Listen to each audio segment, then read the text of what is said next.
Hello, and welcome to the OR Manager Conference Encore virtual event.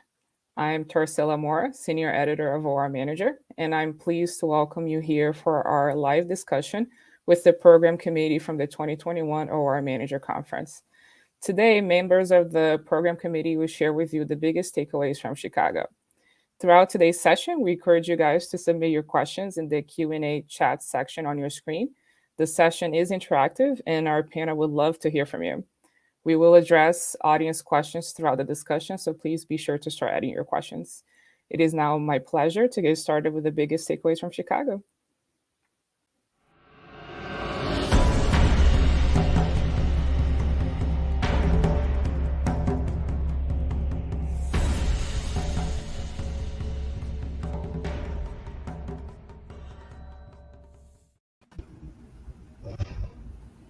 I'd now like to start introducing the panelists participating. We have Cindy Kilgore, who's the Education Coordinator for the OR Manager Conference. Casey Orth-Nebbit is the Director of Surgery at Buena Vista Regional Medical Center. Beverly Kirchner is the Compliance Officer of Surgery Direct. Amy Bethel is the Education Coordinator for the OR Business Management Conference. And Donna Doyle is the Preoperative Consultant with DJD Consulting Services. Welcome, everyone. Good afternoon. How's everybody doing? Fantastic. Awesome. Great. All right, let's get started with today's discussion. All right, the first question we have up is, what was the main theme you guys heard throughout the conference? So I'll start. I think everybody was so excited just to be back in person again. And I heard that throughout the entire conference. The excitement was very palpable. Well, not only was it palpable, but it was also kind of fun to watch people congregate and get together and discuss what they've been going through over the last 20 months. Mm-hmm. And it's amazing how so many similarities between us, but yeah, how many there were so many differences in each of our environments. So it was really, I won't say fun, but it was very informative and really an exciting time to be back face to face with friends and peers. Anyone else?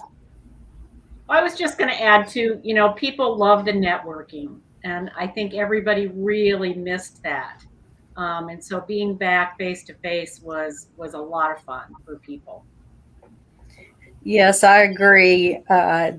Being able to network with those that you may have only been doing email conversations with, so nice to see each other, get to say hello, and be in Chicago. I mean, it's a great city to gather in. Yeah, I would say it was fun too. It was fun to see those that I'd met at past conferences, and it was fun to meet new people that I hadn't met. Even like talking to the vendors was exciting, because I think it's easy to get stuck in our own little circle, in our own little world. And then once you get out and see the products and the resources that are available to you, it's exciting. Yes, and you asked something about the main theme, and staffing, of course, was one of them, and the struggle to keep your staff engaged and happy, since they were operating room nurses, and a lot of them were called upon to become ICU nurses. And the theme was that OR nurses really jumped in and did what needed to be done over this, last 18 months.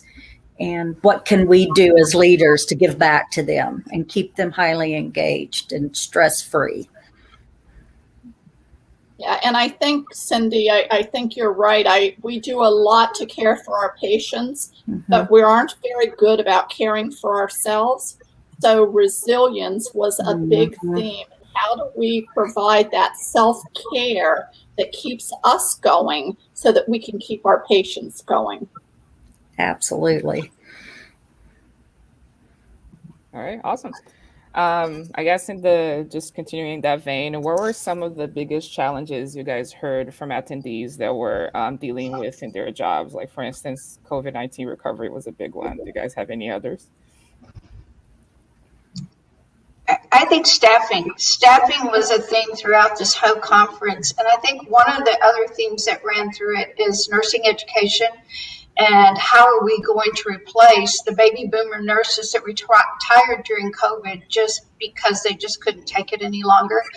And the shortages are increasing weekly across the country.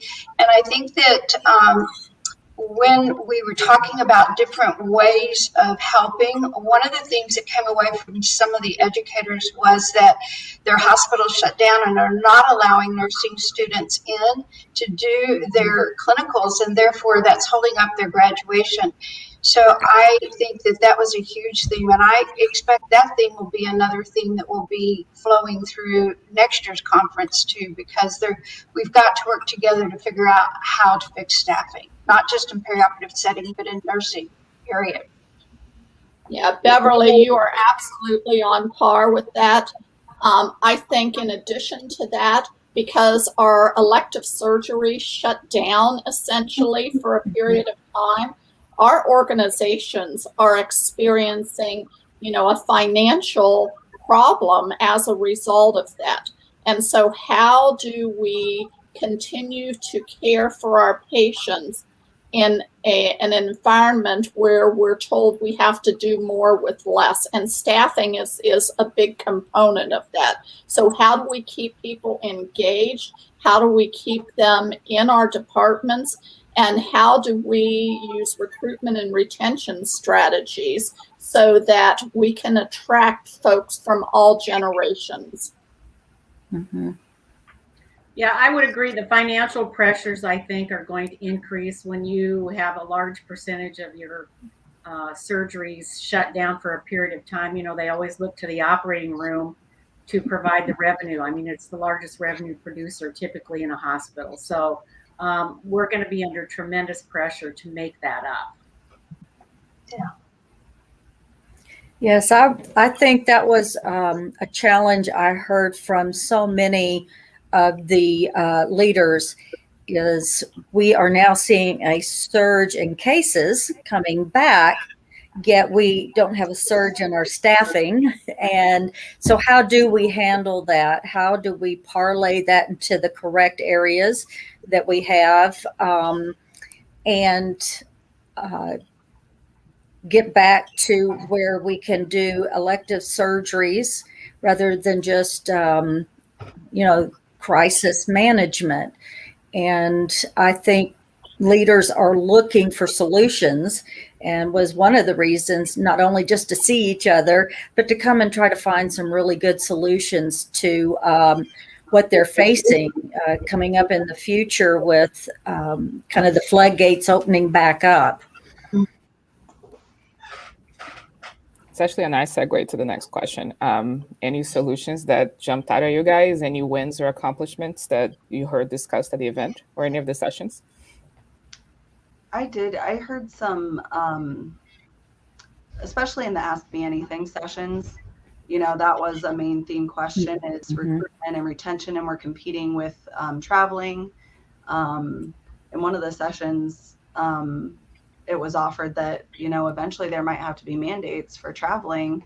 And just because, nurses are leaving the field in droves to travel as well.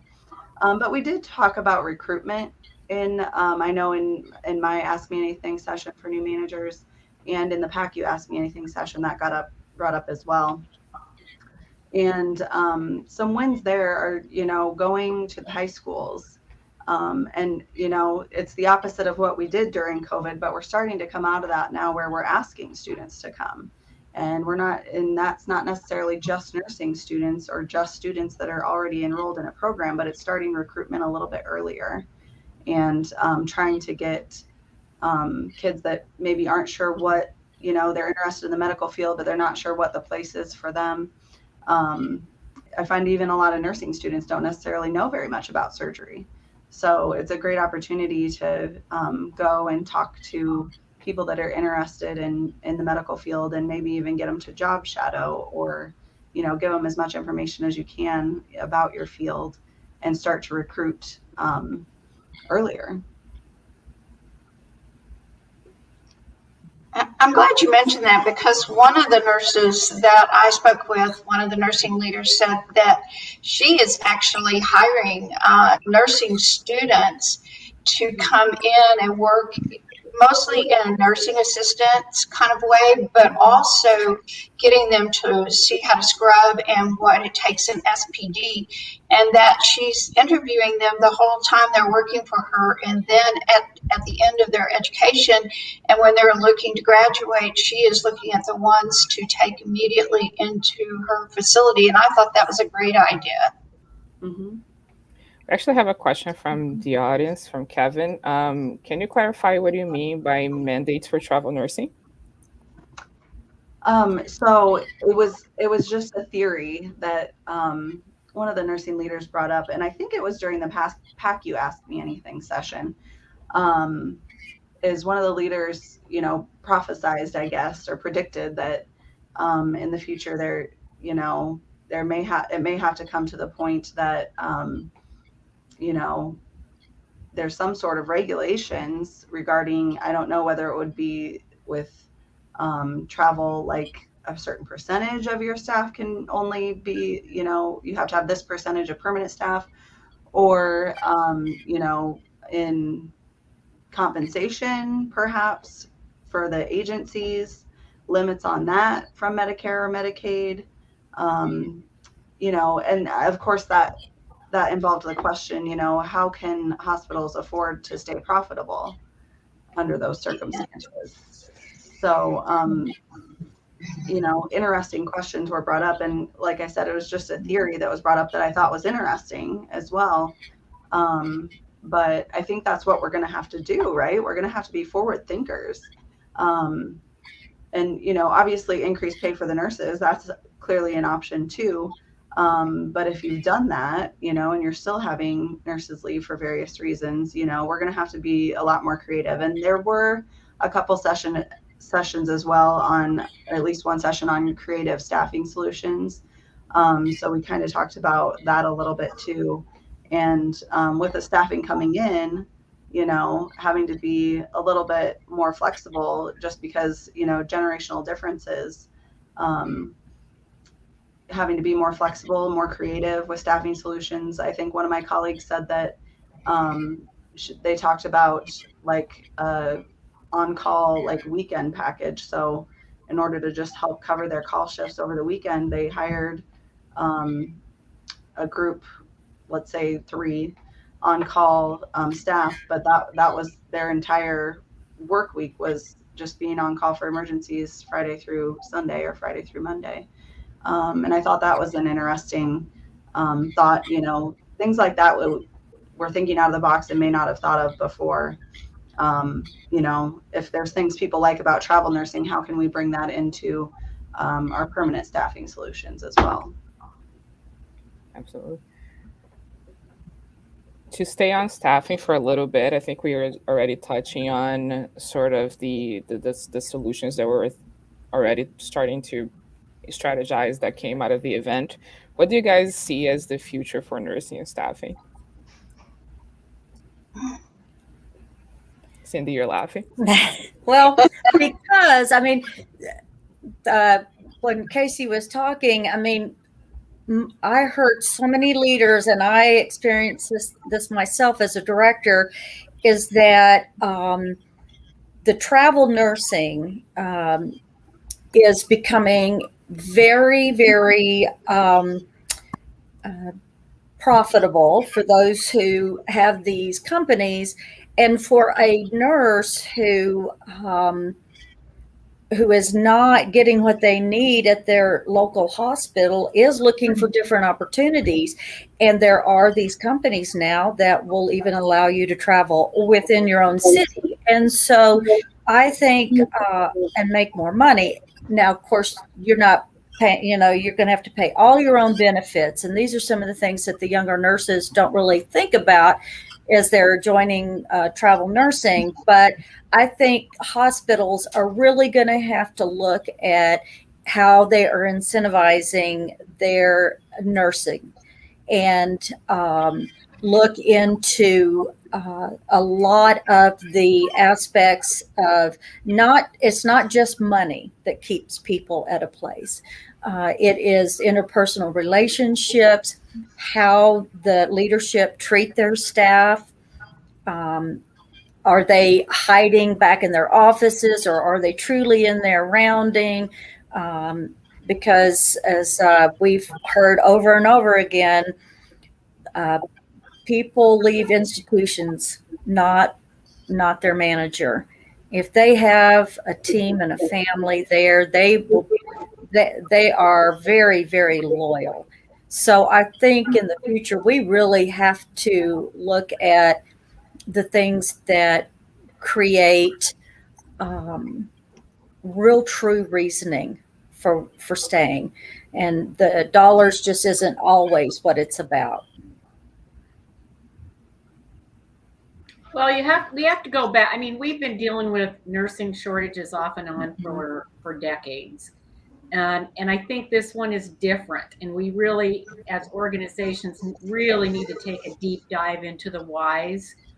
And all those things that we do for staff engagement and have always done really need to be hardwired and find out what makes your staff tick and what keeps them. And you know, you're right, Cindy. It's not always the money. Well, I mean, nurses are smart. So if they're worked at their current organization, why wouldn't they go and be overworked somewhere else for double their pay?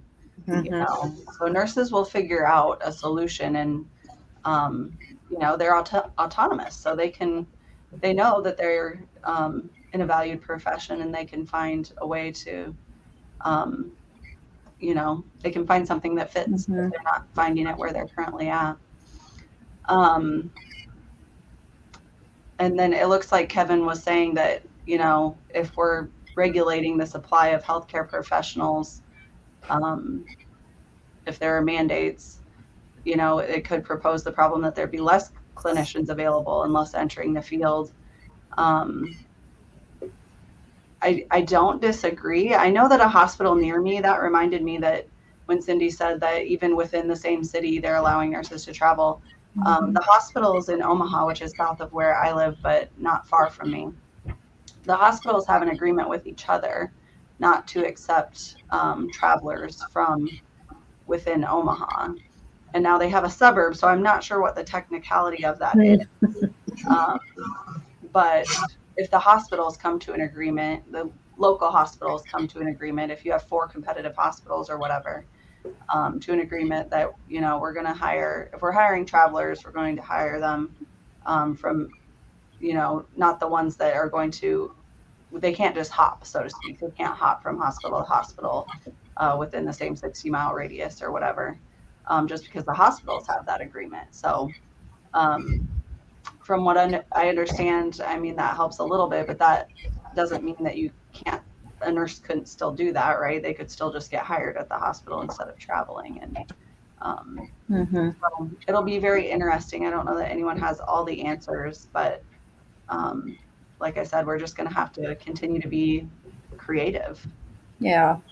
And I don't, this is just a really big subject for myself, because we didn't have travelers ever until about 3 years ago. And every time I talked with someone who came in that was a traveler, I would ask them, you know, what made you leave your facility, or what is it you like about traveling so much? And they just always told me they hadn't really found a home base. And I actually had the opportunity to hire probably 5 or 6 of the travelers that came through. And I think that really spoke to what the leaders were doing within the perioperative teams back there in the operating room. They really were making them feel part of the family, and they wanted to stay. And I thought that really spoke to the practice of creating teamwork within your groups. I don't know how that goes with you, Donna and Beverly. Have you seen that? Yeah, I mean, whenever we're talking about, the supply side and the shortage and everything, I definitely think culture and civility in the workplace are things that are probably as equally, if not more important than the money side of the equation. And I think, part of that too is mentoring relationships. Organizations who have good mentoring relationships, have the ability to retain staff, I think, far greater than those who have a poor culture and where it's, fend for yourself type of an environment. And so one of the things I think we have done right over the last several years as a planning committee is the session on Ask Me Anything. Because if you think about it, that's really not only just networking, but it's also a chance to mentor the next generation of leaders. And so I think that's very important in a culture. And if you're going to find a culture that fits, that becomes your family. And you're right, you're going to be more loyal to that organization and feel like you belong. Yeah. And the manager can have a huge effect on the culture of the organization. So I don't think we should feel powerless, as far as retention goes, because if you have a good team and you have the expectation that everyone on the team is to have a good relationship with their coworkers, you don't have to be best friends and you don't have to always agree, but you do always have to be respectful and, treat each other kindly and with respect. So if you establish that as a manager, and you have a good culture in your unit, then it makes people want to stay. All right. What are some of some surprising new things you guys learned or heard in Chicago? Well, I think one of the surprising things I heard, and I know that we're going to talk a little bit about Dr. McCary's presentation, was the fact that the media and all sorts of kinds of media, not just the news stations, but the media, we have to be really careful what we're hearing and reading and spreading out, because so much of it is not the truth. And that I think that that with some of the things coming down through mandates, and COVID has taught us a lot of lessons that I don't think I've ever seen in the 40 plus years I've been working as a nurse. But I just think that what we're learning, the surprise things is that we want truth and we're not getting truth. And I think that when we were talking about culture and stuff, I think as leaders, we've got to find the truth and communicate that truth to our teams, because it was loud and clear through everything we heard from our speakers that truth was important and important to our staff. So truth is a part of that culture, and we've got to figure it out.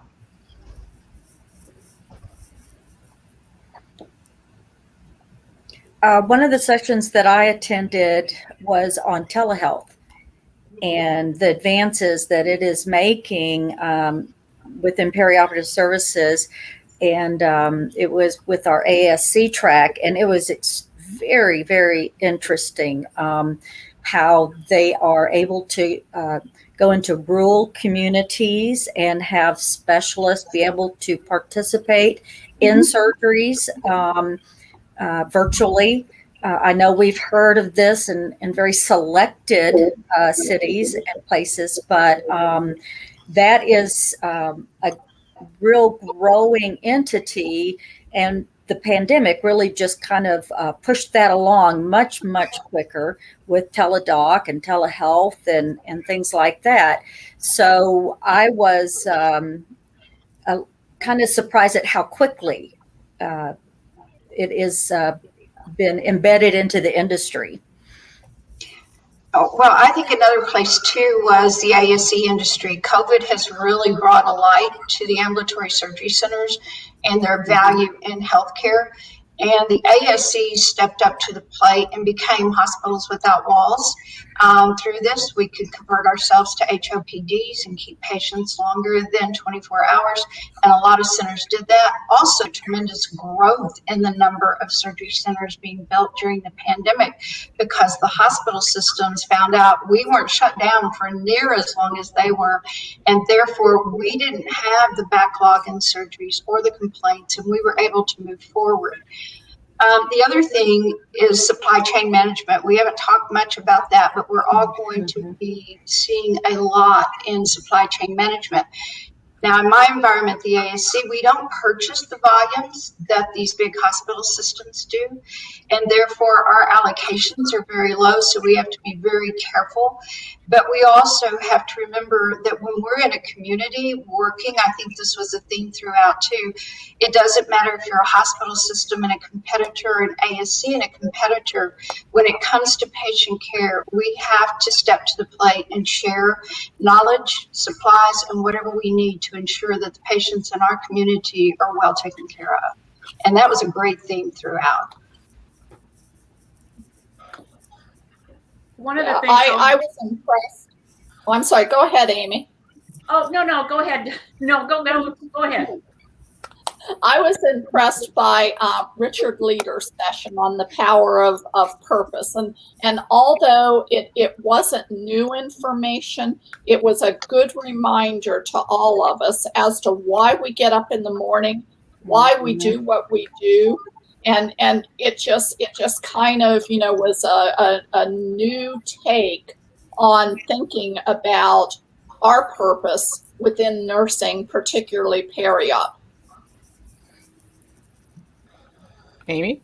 I was just going to mention that I attended some of the PACU sessions, and while enhanced recovery is not necessarily a new concept, I was really surprised by the number of people in those sessions that were learning and did not really understand what it was, or more importantly, how on earth do I implement this?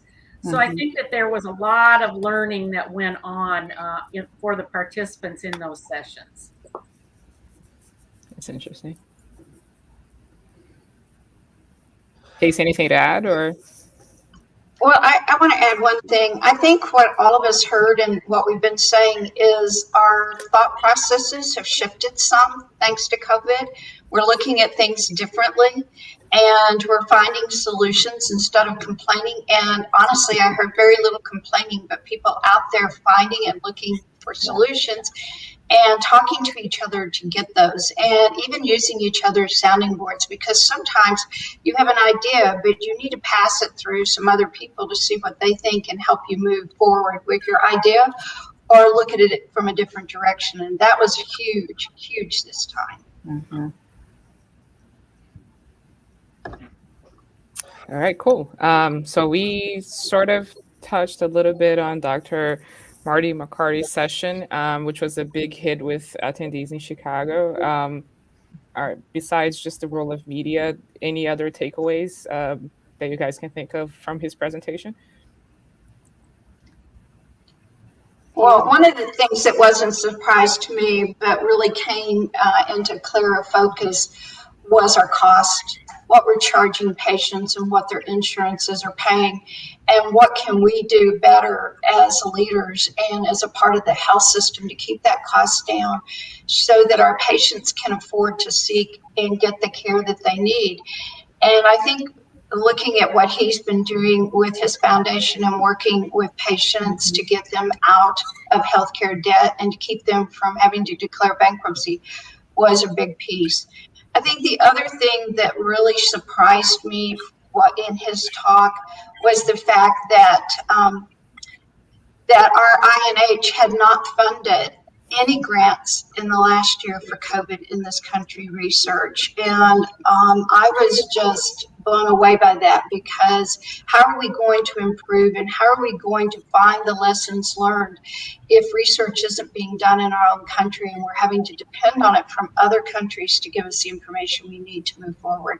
So those were two of the big stunning things I thought he shared with us that were were monumental and should be helping us as leaders focus on where we're going in the next year to 2 years with medicine and with what we provide our patients. Mm-hmm.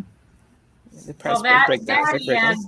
that and you know the new healthcare professionals coming up on board, ask why. Why on earth are we doing it that way? And to be able to teach that level of curiosity with new healthcare leaders, I think came through in his message as well. Yeah. Casey, you were going to say something? Well, additionally to asking why, asking how much does this cost? I don't think that is in our culture. And when it comes to a medical problem, you know, if you need it, do it is kind of the American way of accepting healthcare. But he talked about precision medicine, and I really liked that, where, you know, you're not doing all of this extra testing and wasteful spending that way. And I was kind of thinking about that, and I was like, I'm just not sure how much of an effect that OR managers can have on precision medicine. You know, as patients in healthcare, we can certainly ask questions about that. But as OR managers, I think we can have more of an effect on price transparency. And, you know, like Amy said, continue to ask why. Like, why does it cost this much? You know, what research and development went into the product? And, you know, how is it billed to the patient? Are important questions for us to ask our vendors. And then also by shopping those prices out for our patients and making sure that we're getting the best quality product for the best price is something else we can do for our patients. The other interesting thing, and I thought was hilarious from Dr. McCary's session, was the complex billing system that we have. He was talking about a student that he has who's by all standards a genius, bright kid. And the student went and actually spent some time with the billing people for the ER department, and then later text Dr. McCary saying, this is the most confusing thing I have ever dealt with as far as like the coding and billing of medicine in our country. So it was hilarious because it's so true. If you've ever had to look up a HCPCS code or something or help the biller that way, it's just like, it's so many hoops. So it was very interesting and entertaining as well.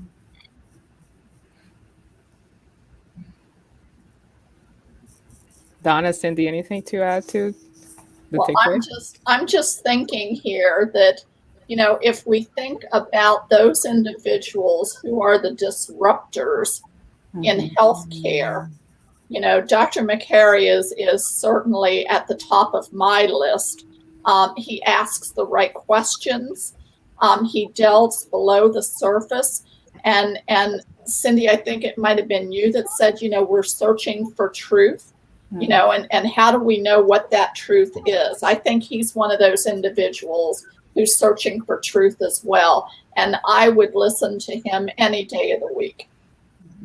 Yes, it's so good to see someone in what I would call the younger generation who is really questioning how and why we're doing things the way we are. He brought up preventative health care. You know, I mean, you know, why isn't that a bigger theme, you know, for healthcare professionals rather than a pill for this and a pill for that? And one of the interesting things he brought up was, you know, appendicitis.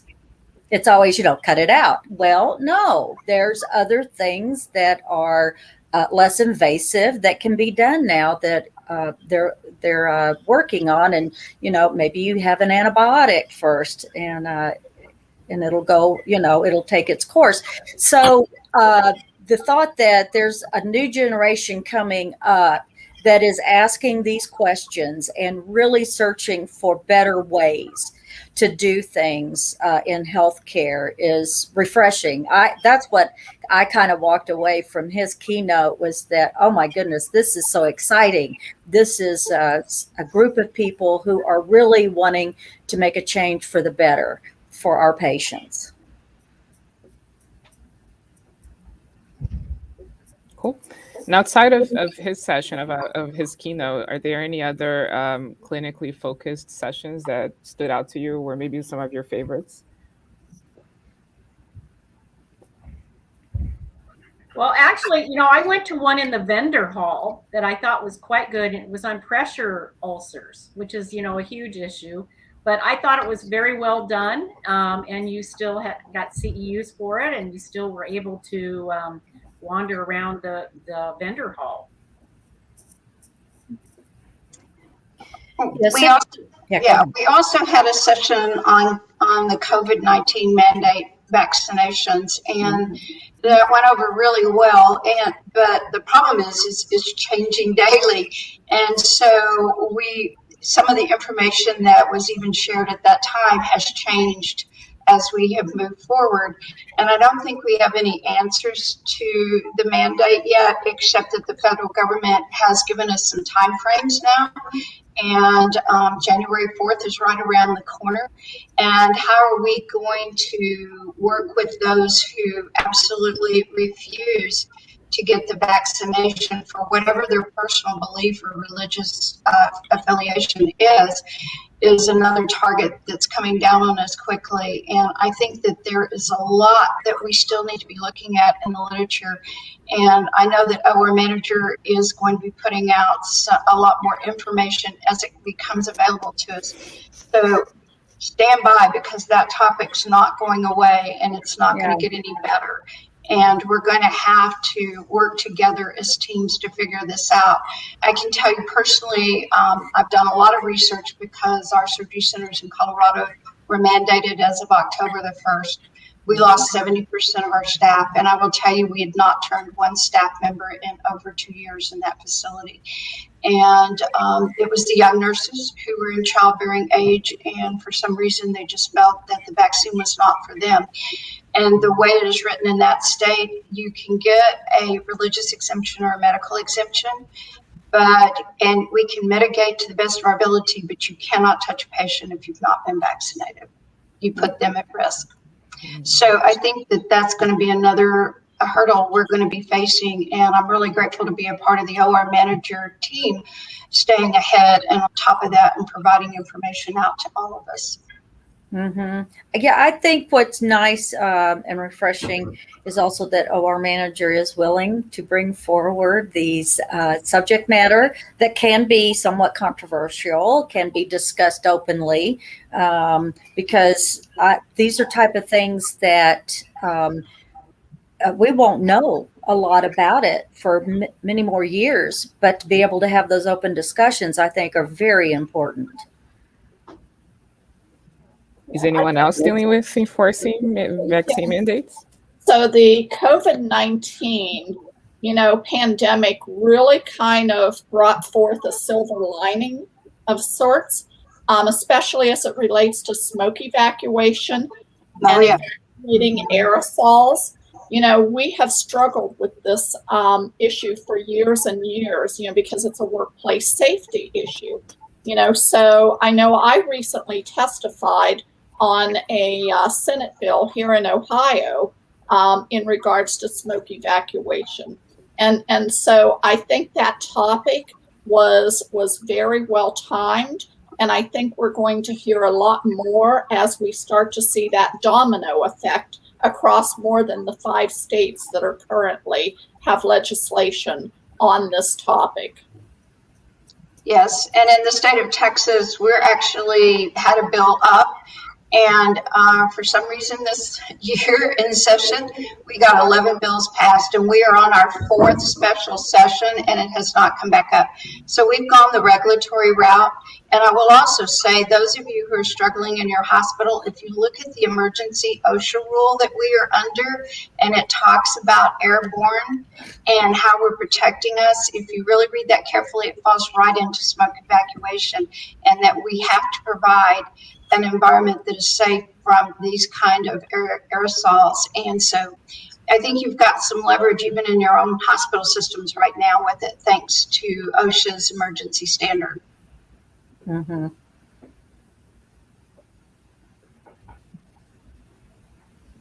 Anyone else? All right. Flipping that around, what are some of the leadership focused sessions that stood out to you and why?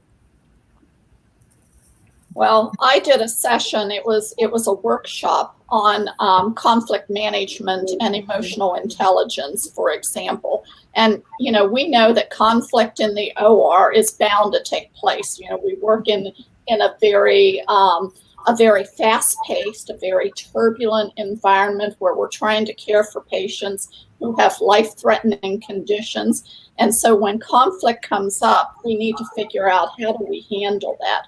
And so we've got to balance our critical thinking and our emotional intelligence skills together in order to handle conflict. So, I would urge anybody who's listening to kind of, even though it's a long session, it's going to teach you some of the skills like emotional literacy, above the line and below the line thinking, leading with presence, unarguable communication, speaking with candor and empathy. And these are some of the skills that will help you work through some of those conflict situations in the OR. So I'm biased, but I think it's a good session. It was excellent, Donna. Thanks. Information that every manager needs. Like you said, if you haven't dealt with conflict, are you even really a manager?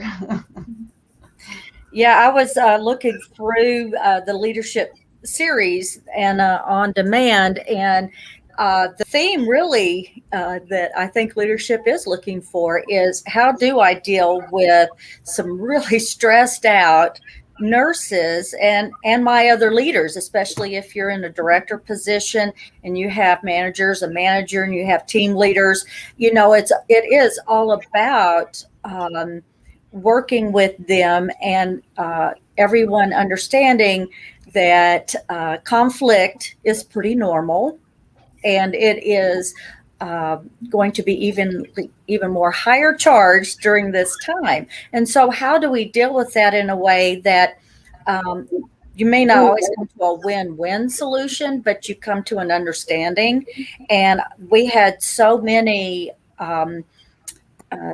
presentations that dealt with that and gave a lot of insight into how you can deal with, difficult conversations or emotional conversations, dealing with death in the OR. We've probably had a little more of that, or death as going into the ICUs, because you've had to be an ICU nurse and you were seeing probably more of that than you ever did in the operating room. So as leaders, I think we were really looking for ways to communicate, and get our styles kind of sharpened back up. Yeah. The other thing, Cindy, is resilience. I think nurses, again, I mentioned earlier, are not very good at taking care of themselves. Yeah. Because it is a very stressful work environment. How do we build ourselves up? And how do we develop and strengthen our own resilience to keep us going in this stressful time? Well, and I'll also mention the closing speaker, Frances Cole Jones. I thought she did a very nice job of, trying to give you skills to communicate appropriately to get your message across as a leader. And I thought it was well done, with a little humor, but also I thought she did a nice job. Her point about focusing on the right eye, I started doing that. Yeah. I thought she gave some very good practical tips. Yeah. I'm trying to remember the word she said to never use. Oh, gosh. I can't think of it off the top of my head. Well, if you want to know, all you got to do is click on the keynotes. Rewatch it. Casey, nice plug. Yeah. You mentioned, Casey, the Ask Me Anything panel that you were a part of. Do you have any strategies on how new managers can be successful that you want to share? I do. First of all, the Ask Me Anything sessions are so valuable, and especially for new managers that aren't exactly sure what you're doing and have unique situations. It's a great opportunity to ask and to talk to other leaders. So strategies for new managers. The first one is utilize your network.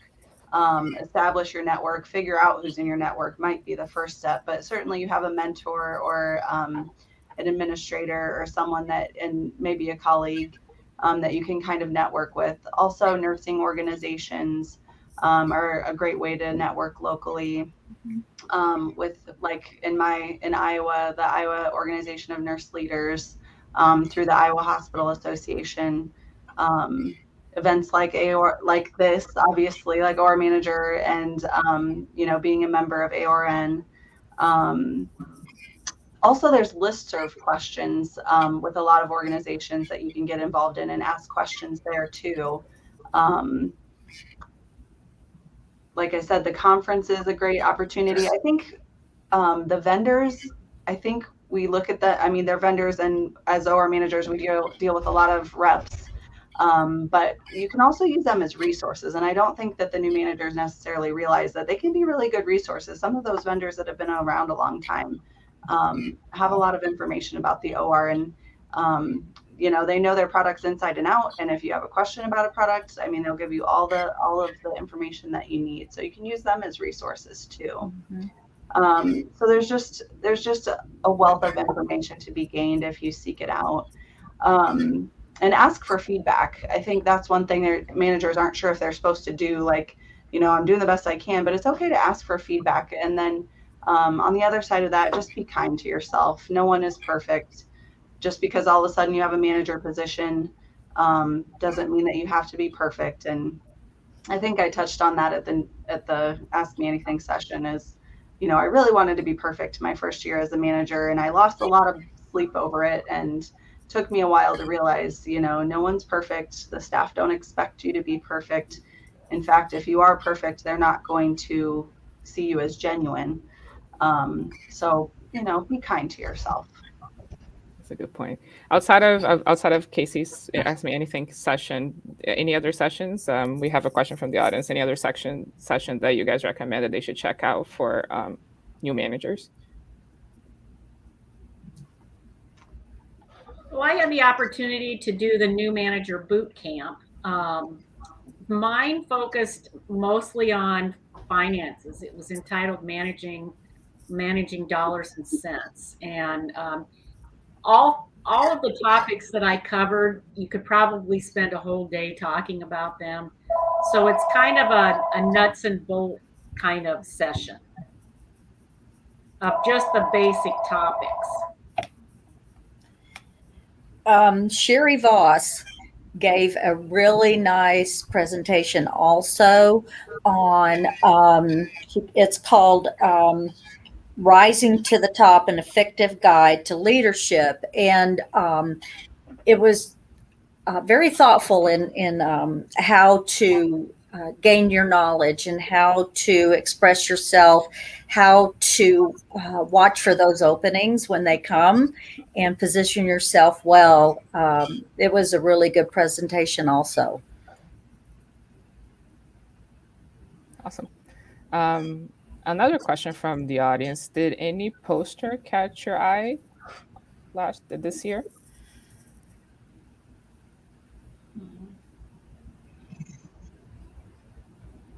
Everybody's quiet.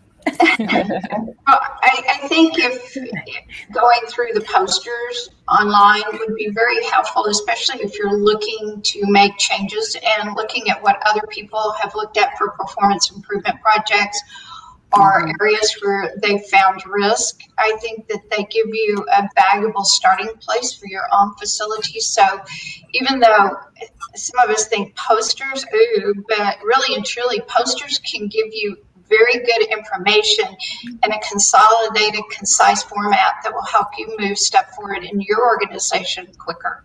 So do look at them and do review them, because there's some really great ideas and there's some great work that's been done out there in perioperative settings across the country.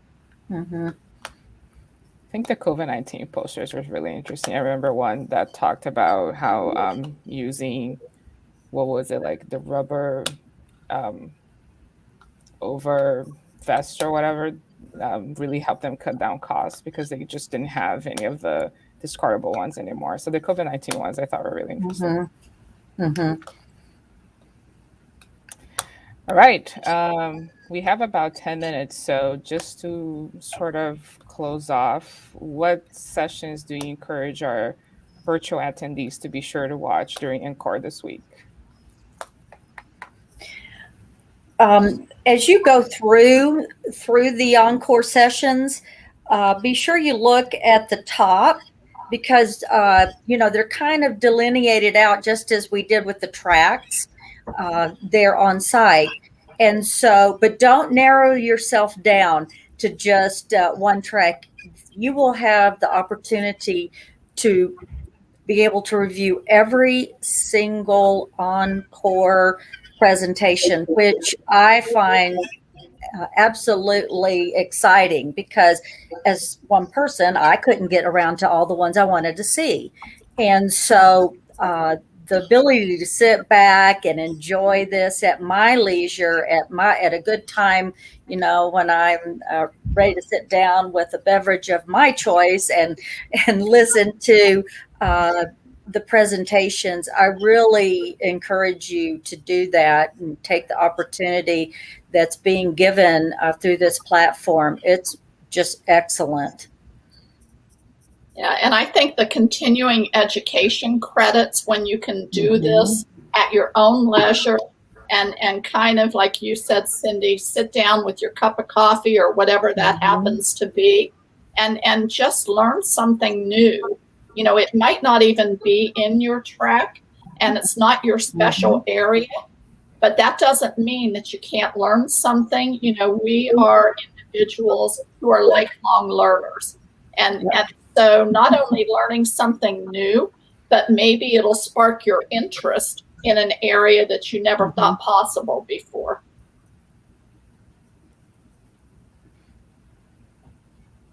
Anyone else?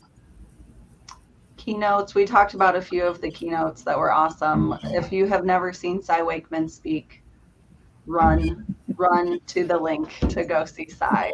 I think she's phenomenal, and especially as a new leader, she has some great tactics to help new leaders with difficult conversations and difficult staff too. So love Cy.